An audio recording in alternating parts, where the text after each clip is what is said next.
final desse episódio termina com o quê? A maior extinção em massa de todos os tempos que a gente tem no registro fóssil, que é a extinção do final do Permiano.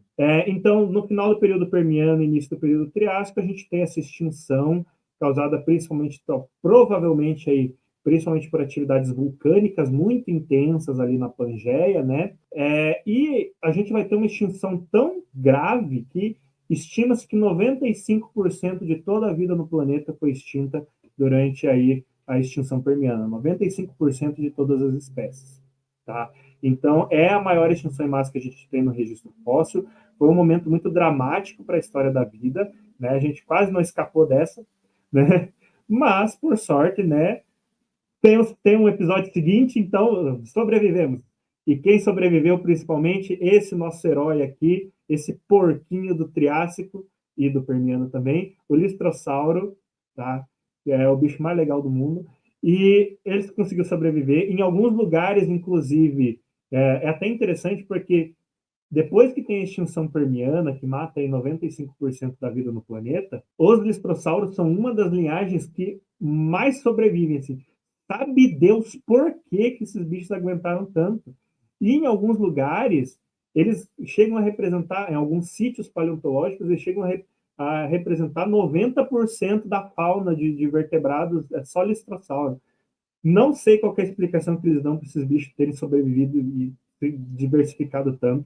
Não sei, só sei que foi assim, né? Como diria o Chicó, né? Mas adorei a presença deles aí, tá? E a gente tem a estreia, então, do episódio 4, já chegamos na metade da série, que é o episódio A Sangue Frio, tá?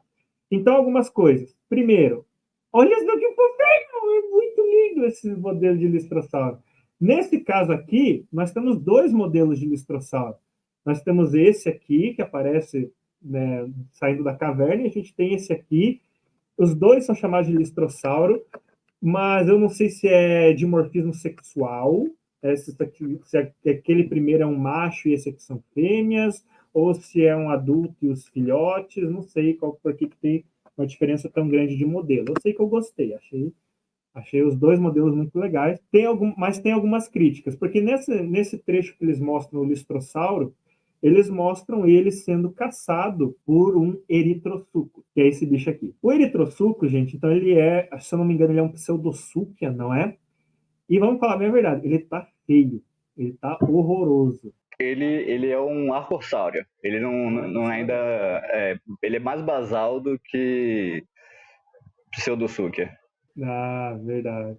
Então, faz sentido. E realmente, o eritrossucos, assim, primeiro, tem um problema aí que os primeiros eritrossuquídeos, né, eles surgem, acho que até o Lucas lá no nosso grupo foi quem chamou a atenção, que eles surgem, acho que 1 milhão de anos depois dos listrossauros já terem sumido. Né? Então, os primeiros eritrossuquídeos surgem 1 milhão de anos. E assim, ele tá com uma aparência bem de crocodilo, assim, até tá sem lábios, o que é estranho para um animal terrestre, né? É estranho que um animal terrestre não tenha lábios, né? E ele tá feio também. Ele provavelmente tinha uma postura mais. Ele tinha uma postura mais ereta, né? Na série ele anda muito espraiado ainda, como se fosse um lagarto, um crocodilo mesmo, mas ele provavelmente tinha uma postura mais ereta, tá? E não mostraram uma das principais características desse bicho, que é o cabeção dele. Né? Porque eu vou até conferir aqui uma paleoarte para ver se eu não estou confundindo. Não, é Mas ele o mesmo. eritrossuco é conhecido por ter um senhor cabeção, né, em comparação ao corpo. Tá? E o Marcos pontuou ali bem. Ele era um arcossauriforme, então ele é antes de arcossauro ainda. Nossa senhora. Então é É realmente um bem. bicho bem basal. Realmente. E seus parentes não são próximos. Exato. Eles não são crocodilo, mas escolheram representar eles como se fosse um crocodilo. Sabe Deus, porque tem sucos no nome, eles decidiram fazer com um crocodilo. Mas enfim, eu achei que faltou aí uma representatividade, porque esse bicho, procurem paleoartes do Eritrosucus e de parentes dele, vocês vão ver o quão desproporcional é o tamanho da cabeça dele em relação ao tamanho do corpo. Ele é tipo um Cotilorhynchus ao contrário, sabe? O Cotilorhynchus tem aquela cabecinha minúscula, aquele corpo enorme, e esse aqui é o contrário. Mas enfim. E Eu não quero nem falar dessa cena. Mas, assim, no trecho, eles mostram esse Eritrosuchus caçando os listrossauros. Mas eles tratam os listrossauros como se fossem imbecis. Eles falam que os listrossauros são o Dodô do Triássico. E, assim, muitas problemáticas nesse trecho. Primeiro, os listrossauros não têm medo nenhum do Eritrosuchus, sabe?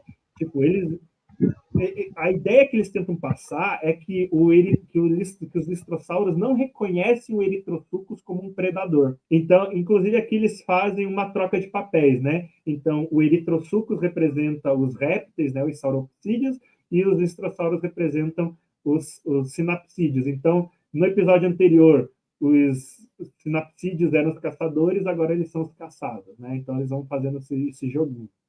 Mas, enfim, além de todos os problemas que a gente já citou até agora, tem essa questão que eles retratam os listrossauros como se eles fossem bichos completamente idiotas que não reconhecessem um outro animal como um predador. E assim, gente, Davi, você me corrija se eu estiver errado, mas tem algum animal que não vá fugir ao encontrar outro ser vivo?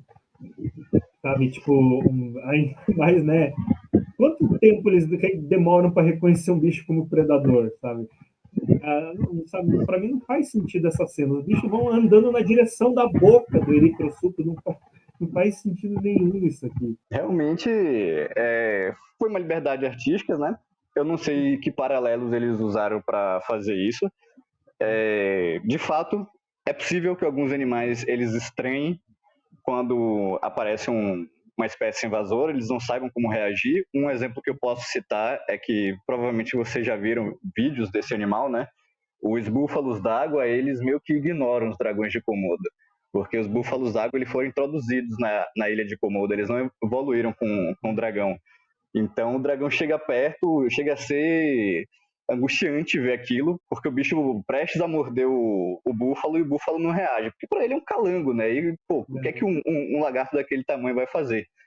E o dragão tem todo um aparato na questão dos dentes, né? Até possível ação de venenos na saliva, que faz com que ele consiga predar os búfalos. Então, de fato, em algumas situações, o animal pode não reconhecer um outro animal como um perigo iminente. Mas nessa questão aqui que eles fizeram e compararam o bicho ao Dodô, chega a ser uma comparação infeliz pro Dodô, né? Porque o Dodô vivia em ilha, ele não tinha nem para onde fugir, não era nem questão de ele não reconhecer, ele realmente não voava. Então, assim, coitado do Dodô, tá ligado? Ele não era tão idiota, mas ele realmente não tinha como fazer ali para ele. Ele tava numa situação. E o que levou à extinção do Dodô é justamente a questão, a caça, um pouco da caça sim, mas o pessoal falava que o Dodô ele não tinha um gosto bom, né? Os relatos que a gente tem da época falam que a carne era uma porcaria. Mas, assim, o que levou à extinção dele foi a introdução de espécies invasoras, como porcos, ratos, gatos, que caçavam, se alimentavam dos ovos, caçavam os filhotes, caçavam os próprios dodôs, e o próprio desmatamento ali das Ilhas Maurícias. Então, assim, não é porque o Dodô ficou parado lá, idiotamente, esperando levar uma porrada na cabeça. E outra coisa, você citou aí um exemplo do búfalo e do dragão de Komodo. No caso, o búfalo ele é introduzido.